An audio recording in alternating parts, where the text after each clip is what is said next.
Hi, I'm Angify. I started Angified Presents. We share the love of music. It has been medicine and therapy. Nothing else worked. It has saved many of us. With mental health, we need to open our eyes. Hurt people hurt people. We ask that you listen, comprehend, and relate with your ears. Form that heart of unity and one. We share on this stage. Statistics, feelings. And ourselves. We stand with the belief to be you, to be heard, and to be original. We all may be different, with opinions and beliefs. At the end of the day, we are all brothers and sisters. We are family. We ask that you join us in a magical journey with artists from around the world. Open your minds, let in the love, and listen with your hearts. We all want a better tomorrow. Be one. Communicate and look out for one another. And then, and only then, will you find the world. We will find peace in all the world.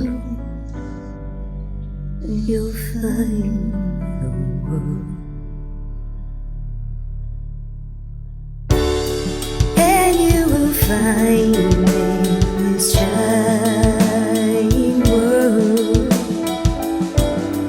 heroes among us and every boy and girl. Many have been broken, red hearts turn black. Love will melt the ice and turn it back, and you will find the world. You will find the world. You will find the world.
Tonight, Angified proudly presents a very special interview with the one, the only Kemugen. Yes, Kemugen is here tonight. Hey, how you doing, everybody? Oh, we're doing great. You have to turn up a little bit. There we go. I gotta turn it up, or you? No, you. Oh well, we're gonna definitely crank it. Yeah, for sure. Kemugen Can is you an. hear me okay? Yes, there it is. Great.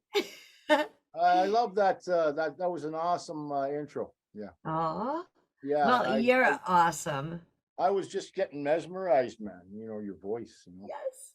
Oh, thank you. Yes. Yeah. I appreciate that. No, it's Yeah. I'm not bullshitting you. No. Thank you. Yeah. Well, Kemugen, it is so nice to see you. It's so nice to have you here. I want to know about you. So let me start by asking, where did your great-great-grandfathers, where did he come from? Well, which one? Well, any of them, because you have these music genes in you that. Well, I don't know about my great-great-grandfather or my great-grandfather, because I never met them. My one grandfather on my father's side died shortly after I was born, and the other grandfather I got to know pretty good, and he was a harp player. He played the harp. Yeah, for sure. And he would come to our house at Christmas season. My parents would pay for the ticket, for the plane ticket, and Grandma and Grandpa would come, and he would play some harmonica for us. Yeah, yes. And that was so cool, you know, like, and he was good at it too, you know, just stomping his feet and just giving her, And yeah, awesome. So that's they're from my grandfather. They're Canadian. They're Canadian, but they had French, lots of French in them. And he also had his Métis status too. My grandfather, he was also Métis status.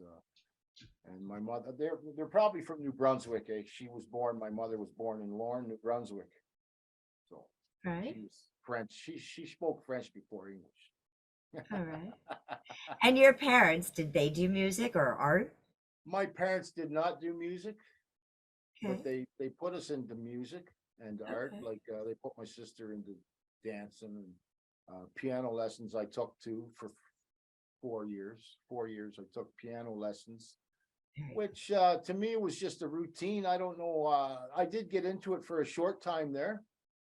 I took conservatory, and my piano teacher was, I had 2 different piano teachers, and the first one was, I thought she was younger. I was only like 8 when I started, right? But then the second piano teacher was so, she was more into the dynamics of the music on each piece of music in the conservatory books. And she really like almost trained me to play certain songs a certain way, And I really liked that, man, actually, you know, like she wouldn't quit. She wouldn't give up on me if I didn't do it right. She would say, no, it's got to be like this and stuff. And then I did that one song in grade 2 conservatory, and it was called Spooks. I don't know if you're familiar with that, but there's a lot of dynamics in that song, and she taught me how to play it, and I played it right by the book, the way she wanted me to do it. And when we did the little concert, we used to have concerts every year at a public school from my hometown of Kingston, Ontario, which I miss dearly. And I have a lot of friends and stuff there. But anyways, when we did that concert and I played that song, 2 people played it before me. And I'm sitting there listening to them, and I'm like, what? I don't know, 10. And I'm sitting there, that's not right. That's not right. It's not the way it's supposed to be played. So I went up there on the 3rd go, and I played it just perfectly the way she wanted me to play it, because I was into the song too myself. She got me right into it, And I got a standing ovation. Oh, that's awesome. I couldn't believe it. You just gave me goosebumps. Like I've got chills running down my body from that I story. just That couldn't is believe it, beautiful. You know, that's how dedicated she was for me to get this song a And it certain is way. She awesome must to have have a known these two teacher other that people. you, She must have been competing with other teachers. well, if you think about it, You yeah. never know, right? Yeah. And sometimes you just get that right teacher that shows you Yeah, where yeah. you need to connect, For sure. you for know, sure. where it's actually inside of you to make you feel it. Those Yeah, dynamics. she did it. She did it for me. Yeah, for sure. You know. Yeah, but I only took. I got to my grade 6 conservatory in 4 years. Beautiful. Like I was 12 years old and I quit. Eh? Oh man. Yeah, yeah. Did you do anything in high school with any friends? Start a Uh, band I or? didn't do. You know what? I didn't do anything in high school musically. Absolutely Okay. killed Joel. You know that? You know. I don't Right. know why. I don't know why. I had no. I was more into the listening of the music, the Doobie Brothers back then, Deep Purple, you know, the Black Sabbath, the older Sabbath albums, Led Zeppelin. I love the Doobie Brothers, though. I was really into them big time, you know. And Yes, yes. yeah, me and my buddies, he introduced me to that. And another thing that I was really into musically, and I think this is when I really started getting into the singing part of it. I was like more into the singing part of it, eh? And it was 1972, I think, was when the Jesus Christ Superstar album came out. Yes. And this guy that lived across the street from me, he was maybe a year older than me. I was maybe 11. He was probably 12. He says, Dan, you got to listen to this. I says, come on, let's go. We'll go. So we had this built-in stereo in the basement, so we put it on, and he starts singing away to it, eh? You know, and I'm kind of like cringing, and I'm going, what the hell, man? You know. But the more I listened to it, I ended up, I kid you not, I memorized both sides, both albums, both sides, and sang both albums and both sides. Like I was hooked. I don't know what happened. And yeah, that's the first time I can remember that I was really into the music back then, like the actual, like, you know, the stuff that on the albums and rock. That was a rock opera, right? You know, Yeah. To me, it wasn't rock and roll. Like, I mean, rock and roll was, you know, Black Sabbath and Zeppelin and all that. But to me, this was more like it's a musical to me. Yes. And I loved musicals. Yes. I was in The King and I on stage when me and my sister were in it. We played a couple of the kids. I played, you know, we were like the twins, the sister and brother twins in The King and I. Yeah, and Very cool. anyways, it was awesome. We toured all over like Ontario doing this King and I, eh? And it's so crazy. It's such a small world, but the person, the lady who played Anne, and I never knew this, but we used to walk through the post office on our way to school, me and my sister, every day. And we used to say hi to her. And we didn't know that she was going to play Anna. Oh, wow. Yeah. And we used to walk by her, wave to her. We wave at everybody in their offices. Eh? We're just little kids, right? And we're walking through the post office to get warm, eh? That was about halfway point to school. And we walked through there. We walked right through the hallways and everything. Eh? And yeah, she was Anna in that King and I thing that It's we did. funny, ironies of life. When you're supposed to meet Yeah. somebody, you're supposed to meet them. It was just unbelievable, man. Like, and then we tried to get into Finnegan's Rainbow, but we didn't fit in there. Eh? We fit right in with the King and I because we were dark skinned. We got the dark skin. Didn't have to put all the white kids had to put dark makeup on their bodies to make them look like, you know. I didn't have to. Wow. That's crazy. And I'm pale as can be. Like, you'd need a whole bucket of that stuff for me. Oh my gosh. Cover them in this brown. I'm glad I didn't have to. Holy crap, man. That's hilarious. And another, I think You know, to tell you, it's actually when I actually started to play guitar, I was in college. I was 20 years old, second year of college. Okay. Yeah. Or it could have been the first year when I got my rig though, like, and then just at the end of the just before the summertime, I bought a guitar amp, a head, a trainer head, an old trainer head, Mark IV, Trainer Mark IV. It's like two separate amps and you could plug two different instruments in it. Yes. I didn't know anything about it, and I had a 4x12 trainer cabinet for $500. The reason I did that was because there's these guys at college that were playing guitar and acoustic, you know, and it impressed me. So I said, well, okay, I'm gonna start getting into this, man, you know. And a couple of the friends that I made at college, they played too, right? I only knew a few basic first position chords back then, eh? I didn't know nothing. But at the same time, you play piano, so Yeah, but that doesn't even jive with guitar when it comes to, you know, playing, you know, like yeah, piano, the strumming type, right? yeah, Yep. the strumming, you know, that's totally Yep. different, believe me. And even I Yep. tried to play one time. I tried to not too long ago, maybe 4 years ago. I tried playing the fiddle. Holy crow, man! That I couldn't do it. Like your hands got to go like this, and Yep. I tried, man. You know, I thought, oh, I could do this, man. I'm a guitar player. No, it doesn't work that way. But you tried. Yeah, I did try. You know, I might try again too. You know, Yeah. yeah. And you could go on YouTube and learn techniques from other players and stuff. But That's right. that's when I got my first electric guitar. It was a El Vegas SG copy. Yeah, for sure. Yeah, and then things went on from there, and then I ended up meeting people, and after I was done college, I graduated, and I met musicians that were way better than me, man. You know, like I didn't know much really.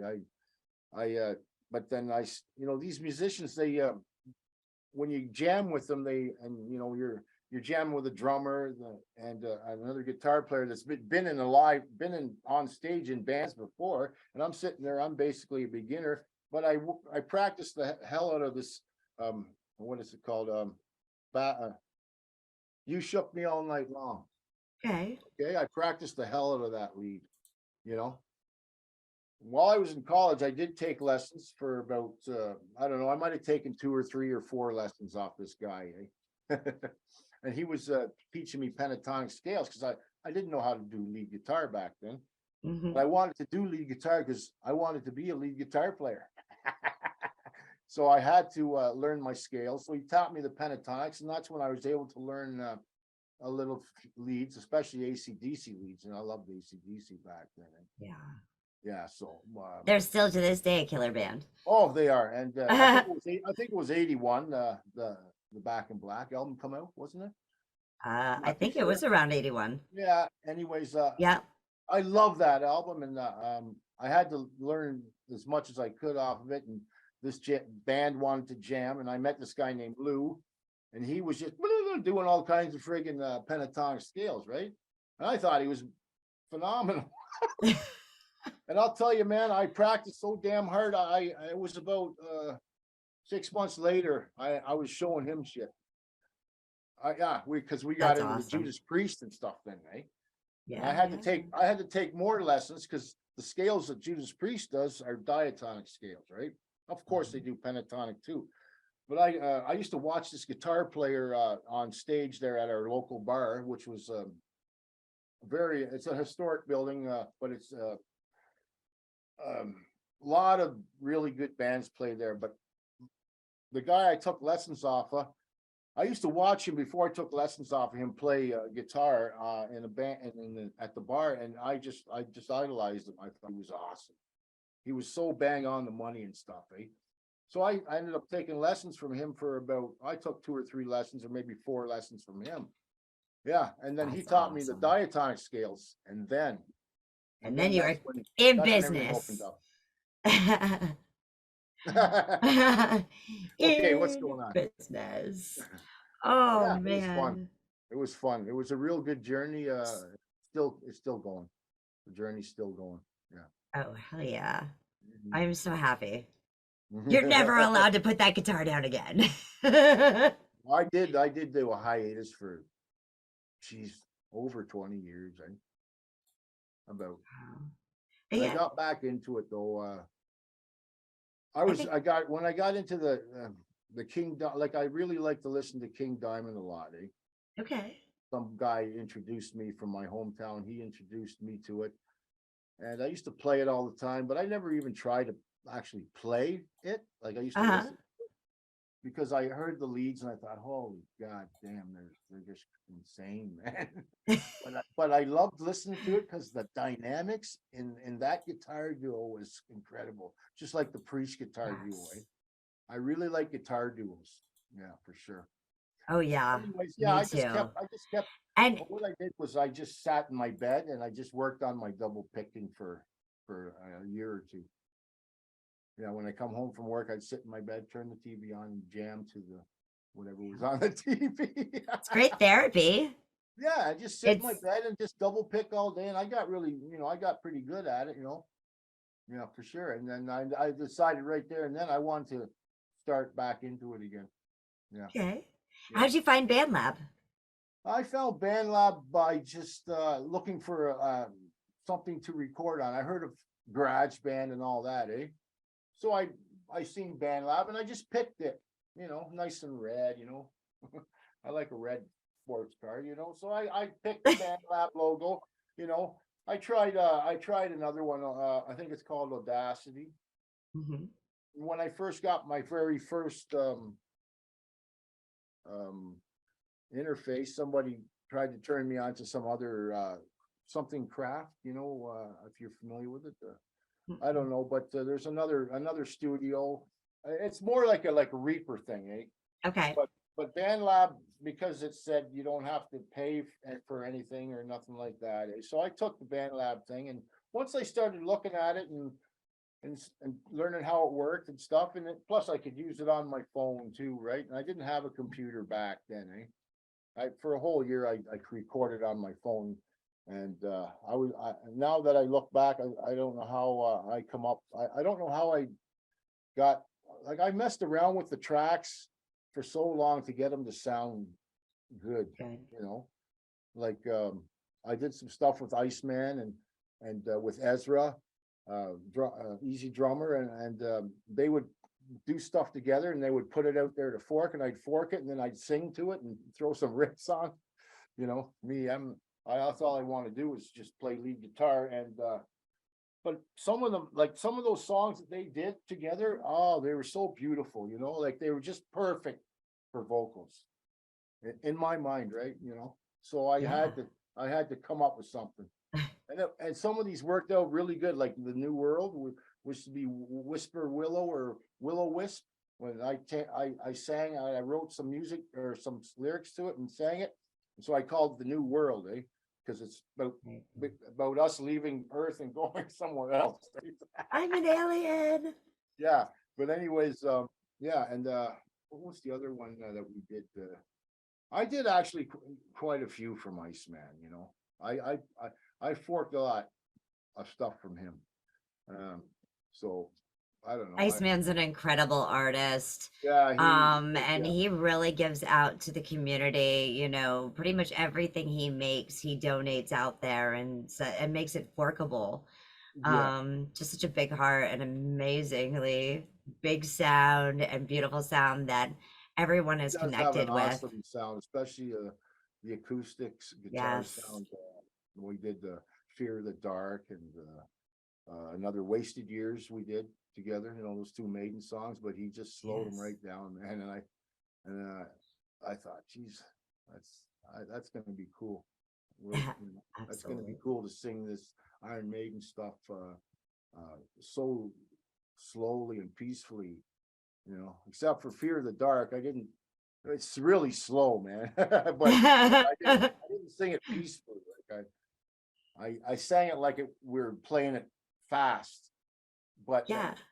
that's not easy to do, to sing Bruce Dickinson and then try to make it sound raunchy, but Right. behind that slow classical guitar sound, Yeah. It turned out really good. And in fact, I just added bass and drums to it just last night. Haha, guys, look for a new release. I think I put it out there already. I'm not sure. I'm pretty sure I did. Yeah. I don't know. I can't remember. People will say, "Oh, what about this song? Remember this song? What song is that, man? I don't remember it. Hey, send it to me." Oh my gosh, people will be like, "Hey, what?" Like, we'll get in and be like, "Hey, we'll sing this song or we'll do this song," and I'm like, "Okay, you do realize I'm going to need lyrics for this. Like, I do not remember every single verse and every single sentence to over, and there's 500 copyrights that I've got, but I mean, there's thousands of songs that I've written, so like, there's no way." Yeah. I'll tell you Unless I have a little like bird in my ear that's telling, you know what I mean? That's kind of keeping me on the track. That bird flew away on me a long time. Yeah, yeah. How about telling me about the song "The Path"? The Path. Now that is a really cool tune, man. You know, okay. When I seen the fork and I seen who did it, and it was a Dan guy. Oh, there's a guy's got the same name as me, like if that's his real name, right? Right. There was a picture of a young black guy on there, and I thought that was him. I don't know if it's him or not, right? You never And then know. I read the words to it. I read the words to it. First of all, the music really turned me on just like that, you know. And then I read the words to it, and then I said, "Jesus, you know," I said, I'm going to take this song and I'm going to turn it into a masterpiece." Because I went and checked out all the other forks. There was like 50 forks or something like that. Eh? And I didn't like any of them, to tell you the truth. I didn't like any of them. But I had an idea what I wanted in my head right off the hop, eh? And as soon as I started, eh? And I worked a lot of hours on that song. Of course, I was using my goddamn phone to record the vocals. And if you sing too hard, it doesn't matter if the phone's in the corner of the room and you're turned the other way, it'll still pop. It'll still peek out on you. So I put the cushions and stuff over the phone. So just to try to mute it some sort of way, right? I was singing so loud. But yeah, that song was done on my phone, and it turned out really good. You know, I was really proud of that. And that's probably one of the first songs I've sang on. Wow. That's the first song we're going to play. And that was early into BandLab too, eh? Yeah. I was really giving a lot of my energy into BandLab when I first joined. Like, it was ridiculous, you know. I wasn't pumping out a whole lot of songs, but I was putting a lot into each song that I did. I wanted it to be right? Yes. And I think some of the best stuff I did was on at first, when I first started. Yeah. I put so much energy and concentration in my spirit. Yes. And I didn't want to sound like a. It was the quality over the quantity. That's right. You know, and I'm still like that, you know. I'm still like that. Like, of course I can, you know, pick a fork or something and just, you know, in an hour or so I can rip through the whole thing, you know, and it'll sound good. And that's because of BandLab. That's because I was doing so much, you know, solos and leads and stuff. You just, after a while, you just, you just become, it becomes like you've learned the language, sort of, so to speak. Yeah. You know? Yeah. You know how to talk with the music that you're working with. I guess that's a good way to put it, eh? I don't know. It's actually a beautiful way to put it, because I always say I don't need to understand you to feel you. That's right. It's all about feeling, you know? If you're sitting there listening to the chords and what he's playing and stuff, and you're trying to figure out what you should play, that's more for the people that know their theory, I think. And I know my theory, but I don't know it that well. I'd rather play by ear. And by heart, by my heart, you know. Yeah, absolutely. Your heart don't lie. But I did. I worked on that path, and it sounded really good. And then I posted it, and I don't remember. I think I wasn't well known back then, so I didn't get a whole whack load of hits like, you know, nowadays. But I redid it. Well, just not very long ago, maybe 4 or 5. 6 months ago. I redid the vocals on Reaper and the leads, and that took me a while to to try to copy those leads, man, because those leads come right from the heart, big time, eh? Yeah. You know, you set your phone Yeah. down and you got the earphones on. Like it was Yes. so awkward, eh? And I just ripped right into that first lead, and I thought, shit, that sounds pretty good, man. You know, it's Hell like yeah. that's basically a first take that I did on that. I couldn't believe it. I did fine tune it a bit, but holy shit, you know. And I tried to recreate that 6 months ago or whatever, or a year ago. Oh man, it was like learning like you know, Randy Rhoads or something. Like, holy Christ, what the hell am I doing there? Where am I going here? Yeah. How did I do that? It's, you know, hey, whatever, you know, but I got it, and it sounded really good, and it's much better quality, and yeah, it's a cool. Well, then we're gonna I crank think it. you've got the upgraded version. And we're gonna crank it. Mm. Are you ready? I am. All right, let's do this.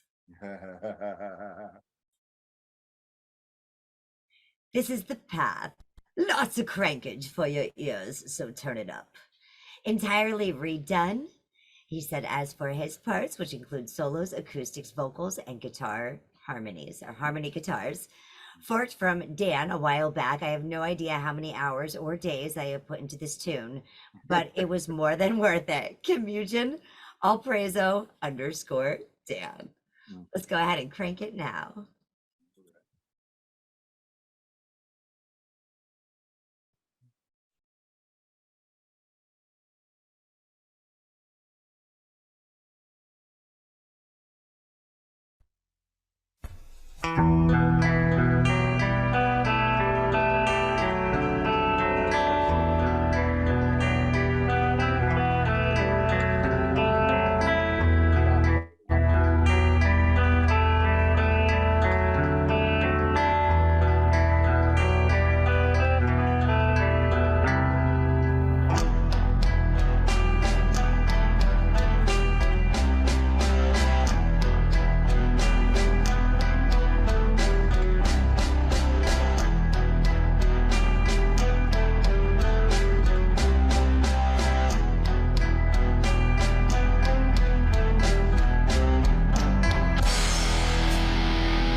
Wow.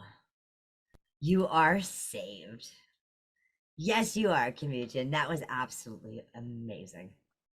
Okay, thank you very I much. couldn't stop moving in my seat. You couldn't? Oh. No. I had Because it is so like embracing. Yeah. I guess is the best word I could use for that. I don't even know how I come up with these things sometimes, like I never know what I'm gonna write, you never do really know, I don't know how anybody could possibly know. I don't know how anybody would know gonna either. sound like before they start. You know what I mean? Yeah. Sometimes the lyrics comes first, sometimes the music comes first, sometimes it's just a feeling that pushes it out of you. Sometimes it's a thought and you're like, I gotta jot this down, I gotta work on something here. I think it starts with me, it starts off like as soon as I start to sing this tune or whatever tune I'm singing is it's if it sounds good right off the hop, then you build from there. But sometimes it takes a while before you can even find a melody that that you can even work with. Right. And lots of times I couldn't find a melody. There was no melody to be in. I couldn't think of one, anyways. Right. Plus, when you listen to your own voice, it's like, oh crap. Right, we're our own worst critics. And on top of that, you're 100% right. I think everybody struggles with that. And there are a lot of artists out there that are creating beats and things like that, but it's ones that we have to connect to, or else that writing's just not there. Exactly. Yeah. It just doesn't work. Right. Songs work, certain songs just don't work at all, man, no matter how hard you put the effort into it. That's right. So tell me about Gray Matter. Gray Matter, wow. I played that song for a buddy of mine in Ukraine before the war started. Okay. Like I was talking to him. We're really close from hometown Kingston. He went to Ukraine and he met a Ukrainian woman. He's part Ukrainian because his father. And I played that. I sent it to him actually. I send songs, I'll download and send them to all my messenger friends, Facebook friends. And he thought he wanted to take that song and he wanted to give me a connection to get it out there, eh? Yeah. He was really impressed. And his son was too. And his son, he's young, I don't know how old he was then, 12 or something. But yeah, that song, it's one of those songs where I just started with a riff, and dropped D, and I just built from it, eh? What I'll do is I'll lay the just the basic rhythm down through the whole song, and with a little bit of a tick track or some drums, some really just normal drums. And then I'll build onto it, and that song really turned out. Not what I expected it to. It turned out way better, actually. Like I had no idea it was going to turn out like that. And that the piano sound at the end was from the BandLab instruments. And I thought I'd put something a little different at the very end of it. And yeah, it turned out to be like a Latino song. In fact, I think I labeled it Latino, didn't I? I think you did. I think you did. And the reason I did that is because of the scales that I was using. I was using pentatonic, and then I was using a minor diatonic in D minor, and it sounded very, Latin. And I thought I'm going to label this Latino. I was thinking between folk and Latino. I think it's more Latino, and I put it out there for them to listen to. If they see a Latino mark on it, they'll probably listen to it before they'll listen to another song. I mean, that's the way people are, It is, but it's funny. Nothing on BandLab is hashtag correctly. It's a Latino song. I would just, I click on her, man, and listen to it. And I'm surprised how many, I got a lot of hits on that. That's just a shorty, isn't it? Like 3 minutes or 2 minutes, or I don't know how long it is. But it's 2 minutes and 55 seconds. Yeah. Okay. Yeah. 3 minutes. But yeah. I really, as it was coming together, I thought, Jesus, that's crazy. That's crazy how music can come together like that, And you can exceed your expectations. Yes, I definitely did, man, and I can thank BandLab for that kind of thing because Yes. yeah, it's really it is. It's because I hooked up with BandLab and I started working with all you people, and I just and I didn't want to disappoint. I don't want like to disappoint people. I don't like to take people's music and just Yeah. make it sound worse. There's no way I'd Right. ever want to do that to somebody. And if somebody says something to me, oh, that sounds off or this doesn't work, I'll fix it or Uh-huh. whatever. Yeah. Just like the other day, Stephen Banks there from we're in the Honor Among Thieves together. We're in a few bands together. He says that lead just doesn't sound right, eh? But to me, it sounded fine, right? Right. Then he was bugging me for like 2 days. I said, okay, I'm gonna listen to it. Like this, he must be maybe something's wrong. And sure enough, I listened to it and I was playing along to it without my lead, and I started playing again. I thought, well, Jesus Christ, no wonder it doesn't sound right. It's in the wrong key. Oh I played the no. whole damn thing in the wrong key, but it sounded okay because the G minor and the C minor are pretty close in notes, eh? So that's why to me it sounded okay, but to him, because it's his song, right? And so I swapped over to C minor and everything was good. It was all cool, man. And I thanked him for pointing that out because I never would have Picked up on it. yeah, I wouldn't have picked on it because like I said, G minor and C minor, they're damn close scales, Absolutely. Whatever, but yeah, it sounds better. And I know I once I actually really listened to it, I had seen that. I noticed that and I told him all about it. That's awesome to get that feedback. But this gray matter. Yes. Yeah, I put it on the I pinned it there for a while. And I think those pin posts, they get most of the hits because it's the first one, right? Yeah. But yeah, I listened to it quite a bit actually, that gray matter in my car and stuff like that, eh? Well, we're gonna crank it now. Yeah, cranker. Well, it's an acoustic song, but crank it in. Heck yeah, we gotta crank everything here. Do you want me to turn off my mic and my video while you're playing the song? If you do that, it makes it a little bit easier so we don't have I know I've already taken a cup and put it down and then I've heard it in the background. Okay, yeah, no, So I did last time because I had to go to but yeah, completely your call on the camera. Well, you do though, eh? I do. Yeah. Okay, I'll do it too then. All right. I just want to fit in, Yep. Well, see, that wasn't gray matter. That was black and white. We got it. So gray matter going on here. This says, I'm not sure everyone has heard this yet. 100% acoustic composition for those of you who appreciate the smaller sounds. Thank you, everyone, and enjoy. Kemugen Latino music, acoustic folk Fridays, Latino long weekend, acoustic apocalypse. Let's go ahead and check this out now. Gray matter.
white matter.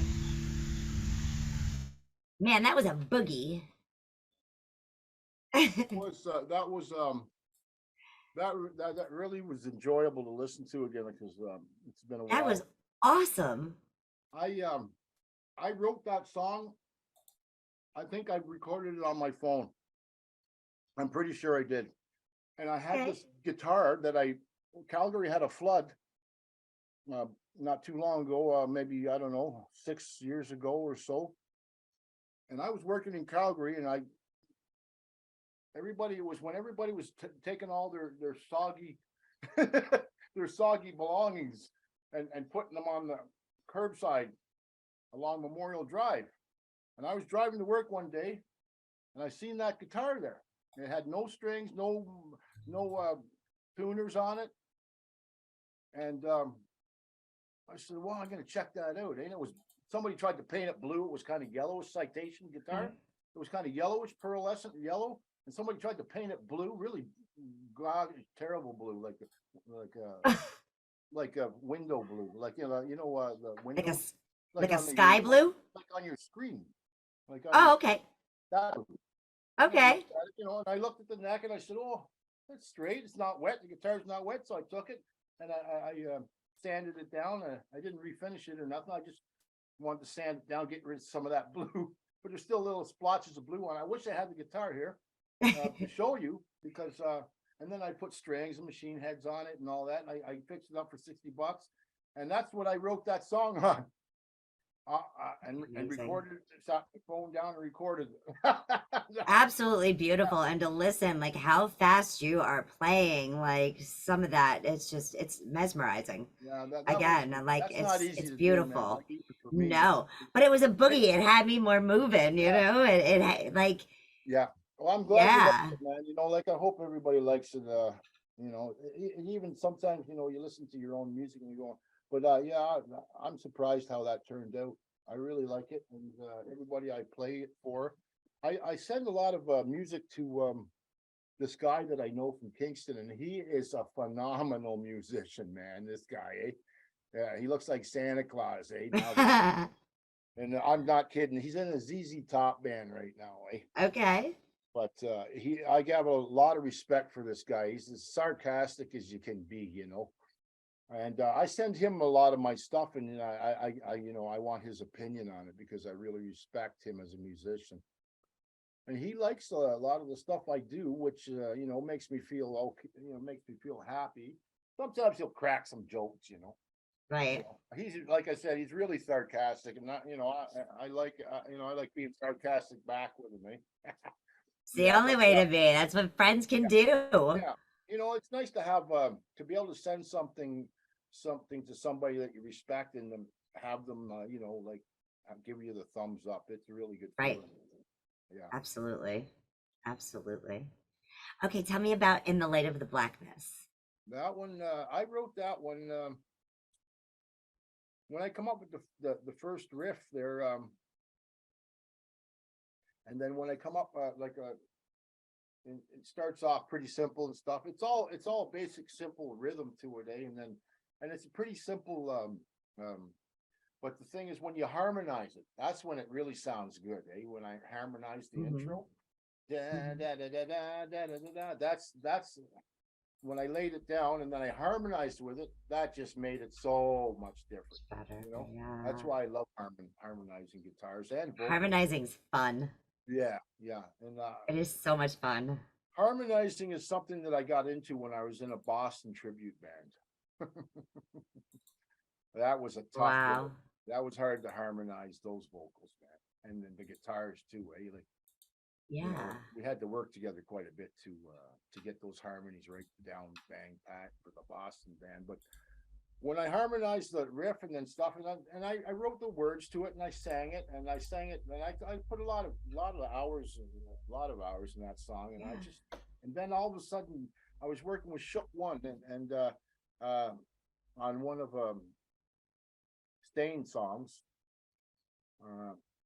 Something to Remember You By or something like that. Okay. Yeah, we then he got Vegan Zombie to sing it. And that's the first time I've ever heard him sing. And I thought, holy Amazing. crap, he would be perfect for this song. So I invited him to sing it, man. I says, here's the words, and I sang it, but I want you to sing it because I love your voice. And he sang it for me. He killed it, man. He Woo! kills everything. He's Oh, another man. one with just a quality. He's very serious singer, man. You know, and I watch his Yes. videos and I just love what he's doing, man. You know, I really hope lots of good things for him, you know, in his career. If Absolutely. this is his career. I don't know. He could be a rocket scientist for all we know. Right? Yeah. But he is a serious singer, man. He takes it very seriously. And you know, that's what I like. You know, when he sang that Stain song, I thought, Jesus Christ, that's really good. Hypes, man. Like he sounds sort of like me a bit, but he's more of a singer. I'm just, you know, getting into the singing. And I used to sing before too, you know, in a speed metal band or whatever. That was, you know, when I was younger. I wish I, you know, had kept going but the thing is, I can tell, you know, he takes his singing very seriously, and he said he liked it. So, you know, I patiently waited. Yeah. It worked out really good, that song. I love Well, that. we're gonna Yeah. listen to the In the Light of the Blackness. And Vegan lit this one up for you. It made the song. And I know I did a lot of work, but his vocals was the cherry. Yeah. Yeah. Yes, Love that the guy, whipping man. cream and the cherry. Yes, sir, We're gonna check out the light in the blackness. Hashtag Metal Monday at veganzombie87_ was nice enough to lend his pipes, and I am grateful to him. I threw in some backing vocals. It's always nice to have another vocalist sing my stuff. Cheers, everyone. Crank it. Let's do this.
In the light of the darkness. Yeah. Hell yeah. I love that song, man, too. Yeah.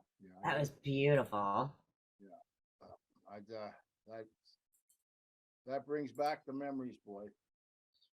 But it don't make no sense, though, really. You know? I mean, the words in the light of the blackness. You know, like I got to be that way. I got to be abstract. Mm-hmm. You know, I like to be abstract. You know, I like to make up titles that completely contradict the one word contradicts the other. Yeah. I do that all the time. I don't know why. It's just the way it is, man. You know, I like to. It's words. They're just fun to play with, especially when you're a writer. Yes. You know, like, I mean, you know, yeah, because, you know, there is sense to it, you know, if you analyze it enough. Yeah, that's right. You have to just analyze it enough. Yeah, but that song was basically about the light of the blackness is basically what's going on behind our backs that we have no idea what's going on, right? Mm-hmm. Like, I mean, who knows what's going to happen next with the way things are going in the world? Right? That's basically what that song's about. And that actually kind of brings us to the next song, Where They Go. Yes, that's one of the things that's going on, eh? What they do, isn't it? Yeah. What they do. Not what they go, where they go. What they do is the song title, I think. Oh, because it said no. Well, Where They Go. Where they go? Yeah. Okay, well, there's a misprint there. It should be what they. From Primitive? Yeah, it's supposed to be what they do. Oh, okay. Well, I guess you're going to have to check that track there. Because somebody changed the name. Yeah, I'll fix that. If it's the right song, it might be a totally different. I'm pretty sure it's the same song. Okay. All right. That too. I noticed that too. You know, I noticed that people change things. Yeah. You know, but it was Pandemonium sang this one for me. Okay. Pandemonium. Pandemonium. I call him Pandemonium. Is that how you pronounce it, or Pandemonium? I'm not sure. I don't care, man, but he's a killer. He's awesome. He's got some wicked power, man, you know? Yeah, he does. And he put some words, I wrote the words to it, and he started to sing it, but I didn't have all the words written, only the first verse or something.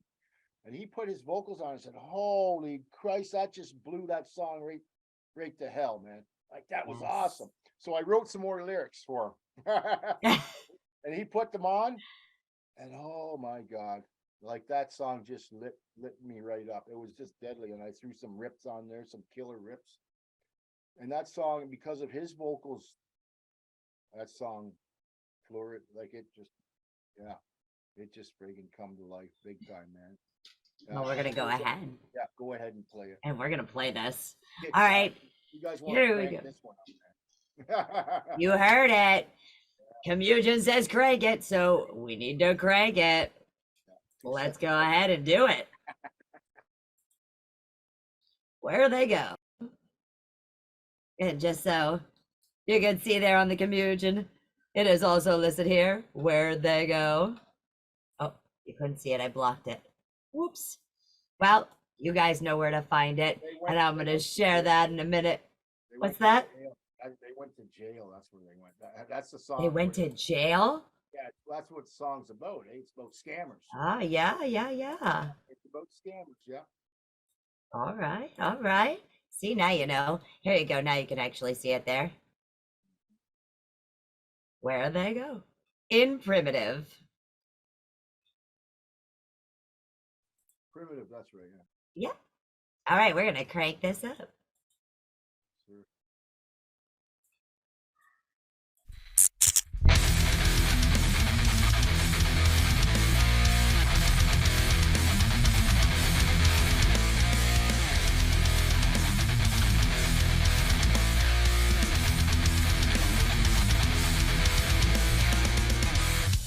Why don't they take their time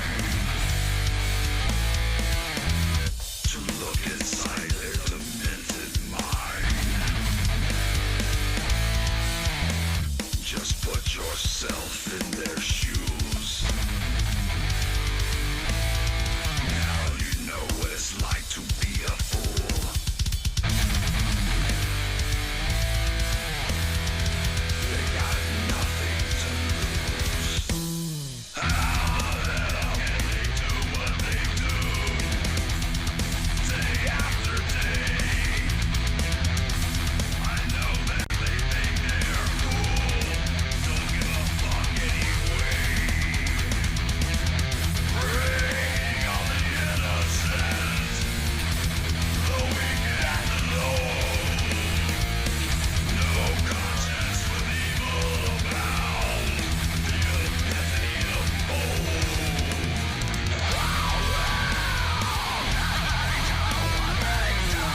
Oh my Lord, Kemugen. Where'd they go? Where did they come from? I'm gonna go ahead and I'm gonna pull up the void. All Okay. right. Okay. Yay. Yeah. Now I want to the know about void. the void. Oh, okay. The void.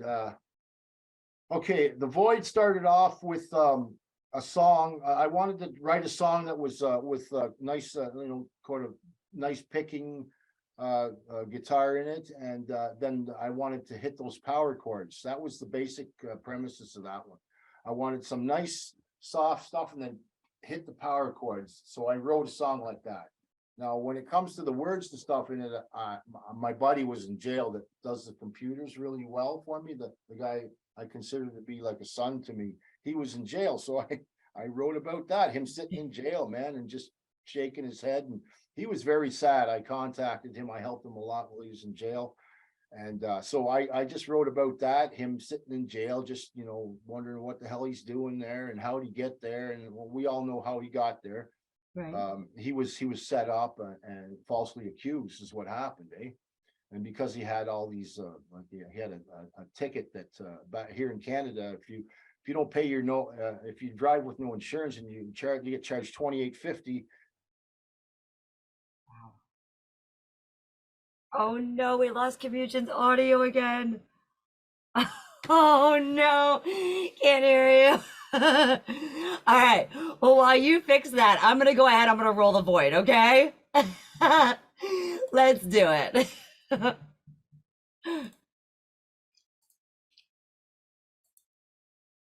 Here is the void. Never did give this one a chance on Monday. Let's see how it does.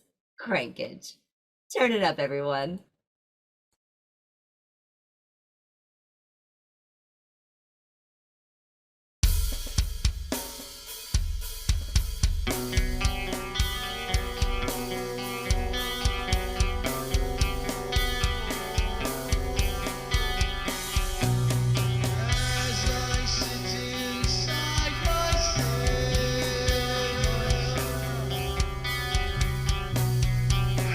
How on earth did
You did absolutely gorgeous That piece. song is very emotional, eh? It is. There's way more to that story that I was going to tell you, but yeah, it's like the promises I made my dear old dad, that applies to me as well as him. I know his father. I knew his father very well, man, and I used to go over there all the time. He's a musician, my friend, too, eh? He's a wicked drummer. He can drum like, oh my God, you know? That's awesome, considering we were just talking about drummers being hard to find. Yeah, well, he wants to go on to BandLab, but he's got these issues. You know, he's like I don't know what he's got, man. Like he calls it, maybe it's bipolar or something, but he has a lot of hard time coping with the life. But I think it's because of the people he hangs around with. They always stress him out, and they're always looking to rip him off and screw him around whatever way they can. You know, they're all just a bunch of lowlifes, man. It goes back to that phrase, the company you keep. That's right, man. It's exactly what it is. And he just can't seem to shake it. I don't know, man. He used to be, you know, he's still a good boy to me. But you know, he just makes the wrong choices. It seems I'm surrounded by that, eh? Well, we love you, Kemugen. But yeah, that's a pretty heavy that's a heavy duty song. Yeah, heart gripping. Oh yeah, man. You know, heart gripping. Especially if you know all the shit behind it. Eh? Yeah, like I don't even know like all the shit behind it, but I know like what I heard and what I felt, that it gripped my heart. Mm-hmm. So that's the best way that I can explain it, is it's heart gripping. Yeah. Yeah. You know? It gets me all teary-eyed. Well, Kemugen, that brings us to When We Die. Yeah, you know, that's one of those songs that Ezra and Iceman put together, right? Nice. Yeah, and then I grabbed it, and I'm thinking, before I started to work on it, as I was listening to it, I thought, well, what happens when we die? So basically, what that song is basically one big question, or you know, speculation. Yeah, you know, it's all one big question. You know, what happens when we die? Is it going to hurt? You know, and all this stuff. You know, it's that's all it is. It's a big question of what's going to happen when we die. Right. You know, it's not like I know what's going to happen, like some people claim, right? You know, they claim they had a near-death experience, right? That's right. I don't know. Do you believe in that or not? I do. Yeah, I kind of do too, but I do. I have no reason not to believe, right? I actually, probably about 2 years ago, a beautiful lady had passed on, and a couple of years prior to that, she had gotten into a severe car accident. The funny thing is she's shown me the pictures from the car accident, and it literally looked like somebody put the hand on her car. There literally looked like a handprint on her car that kind of pushed it out of the way. Yes, that right, eh? She was supposed to never be able to walk again, talk again, anything. And this woman was working. She was like, you never even knew that she had gone through all of this, and she was definitely a survivor. And she's definitely very much missed. They'd have that stuff on video, man. Like they had this one video, they had this person in a helicopter, and the person died in the helicopter as they were taking off, and you could see the guy's spirit go right to the heavens. Amazing. You could see it, and it was at nighttime. Yeah, like holy crow, man! And that's not the first time I've seen something like that. A car accident too. This guy's spirit just takes right off. That's unbelievable. Right. That kind of thing makes me believe. When you get it on video like that. Yeah. You know. Then you know it's not your eyes just playing tricks. Yeah, and not only that, it's not, everybody, all you know, the skeptics, that's been doctored. That's CG. Yes. That's not CG, man. That's why would I don't get it, man. Some people just don't believe anything. You know, facts, unless it's proven scientifically. Hardcore skeptics, man, like they're out there, man. They don't believe it. Doesn't matter, man. If it happened right in front of their face, it'd be a magic trick. Right. You know, or some stupid thing like that. You know. Yes, you got it. We have no idea what's going on in this world. Like when it comes to all the things that can happen, Yeah. And dimensions. That's right. Who knows, you know? That's right. Well, And you're not alone. Yeah. If those videos that they have on YouTube where they have the shadow people and peeking out, and then you run up to there and you can't find anybody there. There's nobody there. The Mothman prophecies. We're probably, what I'm thinking is that they're in another dimension, but they're just popping in and out of ours. Mm-hmm. Just saying hi. Why can't we pop in and out of theirs? That's what I'm pissed off about. We'll have to figure out how that energy works one of these days. Oh, we will when we die, eh? That's right. When we die. Let's go ahead. Let's check this out. Okay. Oh, Kemugen, this one's awesome. Guys, there is a music video to this, so you guys know. Make sure to like, share, I like subscribe. Your videos. Also, to I his like YouTube your videos, channel. Man. Thank you. Nothing. It's really cool, man. It's psychedelic. You know what? I love it. That's why I say, warning, visuals and language. Let's go ahead. Let's listen to When We Die. This piece is by Kemugen at Kemugen. Lyrics, vocals, and solos. At Iceman714, all backing guitars and synth. At Easy_drummer, Ezra Frost, drums. And this is one of my favorites on my BandLab adventures. I hope you enjoy watching as I have enjoyed making this for all of you. Let's go ahead. Ezra? Where's Ezra? Get back here, Ezra. It's time to crank it. You ain't dead yet. Let's move.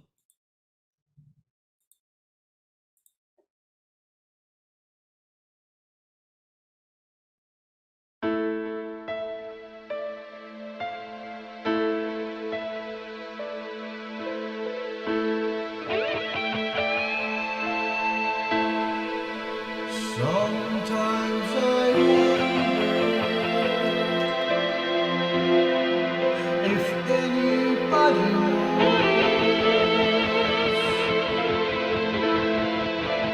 when we die, where do we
And that was When We Die. Yes, has been absolutely amazing. Kemugen. I hope you can hear me. I can. Okay, you know that video was awesome.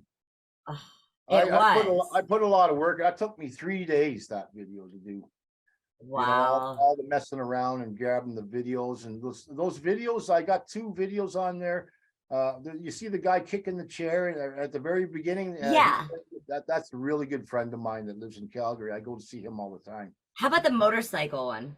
The motorcycle, that's because I used to ride motorcycle a lot. How did you do that? Were you in a car and then like that's just not video? me, and that's not me. That's just a video. Oh, okay, okay. Yeah. See, you had me fooled. Yeah, but listen, the guy with the black baseball cap, and you could also see his reflection when he had a toque on in the computer. That's the guy that I wrote.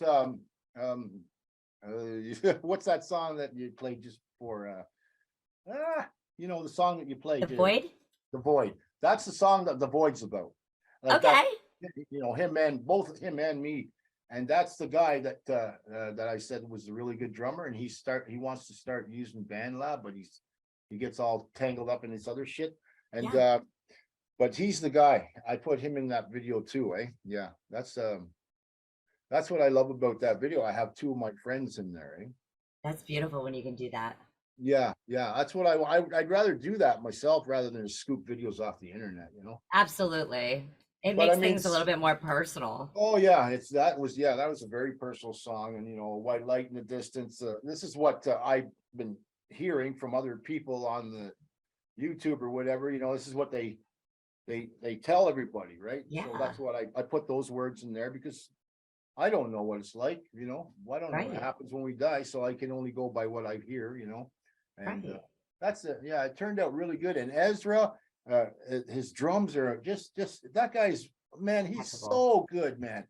He is so dynamic, and he can feel my music, like he felt my music really, like once he realized I was the kind of guy that puts lots of different kinds of riffs. He says, I like that. He says, I like that. Send me more, right?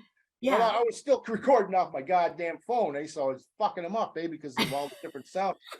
But once I got my Reaper going and my computer going, man, like he is so good at putting drums to my music and everybody else's music too. But like he really did well. He really enjoyed working with me, and all of a sudden, gone. He's just gone like that, man. And I'm going, fuck, man, you know, because I didn't have a drum machine or nothing back then. I needed him bad, yeah. Really bad, you know? And he was so good, man. And when I scooped that song up from him and Iceman, and it's just so beautiful, eh? You know, it's just beautiful. When I first did the solos, and it was like a screaming solos, and I thought that's not working. So I toned down the solo. I had to, man. It just wasn't working, man. But yeah, it really it turned out pretty good. And when at the very end of the song, when I'm saying, I hope there's no pain. I hope it's peaceful. I hope there's no pain. I don't want to live forever, just again and again and again. That's reincarnation. That is. Yeah. Exactly. That's exactly what that is. Kemugen, I got one last question that I want to ask you before we end this interview. Okay. If there was someone out there that, you know, maybe started out like you did, or that's been going ahead and working very hard with their music, what advice would you give them?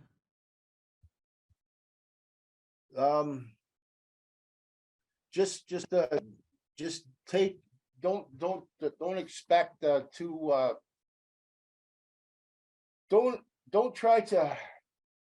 don't expect too much out of yourself. You know, even if you're like a really good musician, don't expect to always be writing hits or something, you know. Just write what you feel, write what you think sounds good, you know. If you try to please other people, then you're going to get caught up in a bunch of drama. I know it, you know, like, but I find that you have to have a little bit of an attitude, and I think most musicians do have that.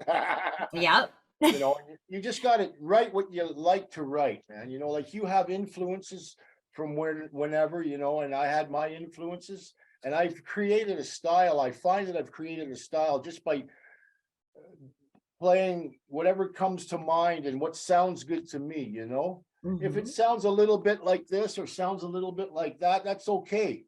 That's okay because those bands aren't the first bands to come up with a certain chord progression, whatever it may be. You can use any chord progression you want, and it's fun to make up your own chord progressions. And you don't. And another thing is when you're writing, and not every musician's going to agree with me, but you don't have to stay within the norm. Hey, you know what I mean? You don't have to stay in. Yes. You don't have to play the chords that are supposed to be in that key. You don't have to do that. It's whatever sounds good to you, And if you like the sound of it and you can work stuff around that sound, it'll sound great. If you put your heart and your soul and you really give it all you got, and it'll sound good. It's just like you said, quality over quantity, right? That's right. The more effort you put into a song, it will be better. I've written songs that like, what's that going to come? That's not going to amount to nothing. Next thing you know, it's got all kinds of hits, like on BandLab. You never The know. more you layer, the more layers you put on it, and you can always fix a little thing here and there, But yeah, that's it, man. You just have to play from your heart, and you have to play what you want to play. Otherwise, you don't want to play what other people want to play. You're never going to develop a style like that. You know what I mean? That's what I would do. Isn't that what you do? That's what I do. Right Be on. you, be heard, be original. No, yeah, that's right. That's That's what I think, man. As I was progressing in BandLab, at first it was like, shit, I don't like the sound of that. I don't. But a lot of the stuff that's on the Die Machine, on the Die Machine band, a lot of that stuff, I thought, I don't know what the hell I'm going to do there, But those guys pushed me to do something, with it. Sometimes it's good for them, like I got to do something with that because the riff is really good, but I don't know what to do next. right. So I'm going to do this, I'm going to do that, and then somebody else pitches in. It's very, very important to collaborate. It is. Very It is. important And to collaborate. communicate. And Especially the communicate. Yeah, communication during a collaboration. That is yeah. extremely important. It is important to collaborate. It broadens your horizons. It gives you new ideas. Yes. When somebody puts something on your song and then you go, oh shit, no, I think this would sound good with that, Like Yeah. when we just did that song Drain there in Honor Among Thieves, and I scooped it up, one of Steve Banks's songs, and I started singing to it because it had that perfect, it just got me, right? And so this is what I'm going to sing on it. So I did the first verse, and then as soon as Hatter heard it, he just friggin' scooped it up and did the second verse, just like that, man, because it inspired him big time. He even told me that. He says, oh, I dropped everything. He says, and I just Magic, Kemugen, magic. Hatter is so good, man. I love Hatter. I love all those guys, man. I love you all, man. All of you guys. Man. Yeah, I really do, man. And that's the way it is with BandLab, eh? It is. BandLab, we may not be able to like see each other in person, and sometimes it's better that way, This is true too. Oh, it's true. It's true. But it's better this way to be able to collaborate with really good musicians, on a regular basis too. Like you don't get that in real life, man. No, and it's nice to have that push because you don't get that in real life either. Yeah, in a subtle way too, Right. Just, in real life you get the fuck, get it together, bitch. That's what you get in real life. Right. That's right. Why didn't you learn Move that it. lead, or why didn't you learn those vocals? That sounds like shit. That's what you get in real life. Whoops, the match is already burning. Lighter, I flicked my lighter. This has been an amazing interview, Kemugen. Make sure you guys all go ahead, like, share, and can't hear me no more? subscribe. I can hear you. Oh, okay. Absolutely. I thought you lost me again. No. Okay. Nope. Thank goodness. Angie, this is one of the best times. This is great, man. Best time of 2023. I got to tell you that right now. Yeah. Yeah, man. Make sure you guys all go ahead, like, share, and subscribe to Kemugen. You can go ahead. These are all the BandLab links for the songs for tonight, so you guys will have access to that. Make sure you go ahead, check him out on his websites as well, because, besides BandLab, he's got a couple other things going on, like the SoundCloud, and the YouTube. You want to see more great videos from Kemugen? That's what you got to do. You got to subscribe to his YouTube, his SoundCloud. Check out his music. You're not going to regret it. Absolutely amazing. This is Kemugen. Hey. You guys have a wonderful, wonderful evening. Make sure to like, share, subscribe, share the love. Be you, be heard, be original. Rock on! That's right. Hey, Yeah. I'd like to find somebody that could do videos for my music. Yeah, it's a lot of work.